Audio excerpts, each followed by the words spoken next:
السلام علیکم۔ صحیح مسلم کتاب الاشربہ حدیث نمبر 5290 سیدنا انس بن مالک رضی اللہ عنہ سے روایت ہے کہ حضور اکرم صلی اللہ علیہ وآلہ وسلم کی مدینہ ہجرت کے وقت میری عمر 10 سال اور آپ صلی اللہ علیہ وآلہ وسلم کے وصال کے وقت میری عمر 20 سال تھی۔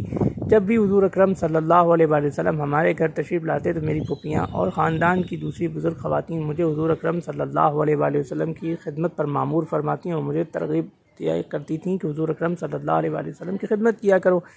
تو جب بھی ایک دفعہ جب حضور اکرم صلی اللہ علیہ وآلہ وسلم ہمارے گھر تشریف لائے تو میں نے ان کے لیے بکری کا دودھ نکالا۔ آپ صلی اللہ علیہ وآلہ وسلم نے اور بھی چند اصحاب کو بلا لیا۔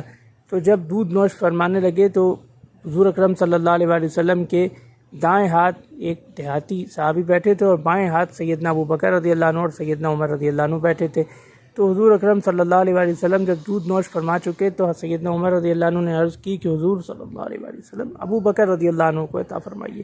آپ صلی اللہ علیہ وآلہ وسلم نے فرمایا کہ پہلے دائیں والے کا حق ہے، اس کے بعد اس کے دائیں والے کا حق ہے، اس کے بعد اس کے دائیں ہاتھ والے کا حق ہے۔